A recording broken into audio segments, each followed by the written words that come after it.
संगमनेर शहर आणि तालुक्यात नवरात्र उत्सवानिमित्तानं घरोघरी घटस्थापना करण्यात आली। संगमनेर शहरात 12 सार्वजनिक मंडळांनी एकत्र येऊन घटस्थापना केली आहे। मंगळवारपासून नवरात्र उत्सवाला प्रारंभ झाला। नवरात्र उत्सवानिमित्त घरोघरी घटस्थापना करण्यात आली। शहर आणि तालुक्यातही शारदीय नवरात्र उत्सव साजरा करण्यात येतोय।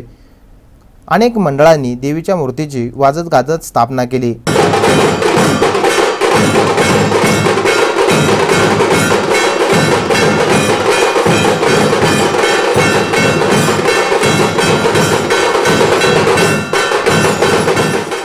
राजापूर गावामध्येही अनेक ठिकाणी देवीची स्थापना करून विविध कार्यक्रमांचं आयोजन करण्यात आलंय।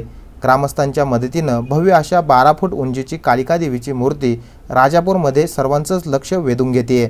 सी मूव्हीज अँड न्यूजसाठी कॅमेरामन सुखदेव गाडेकर, संगमनेर।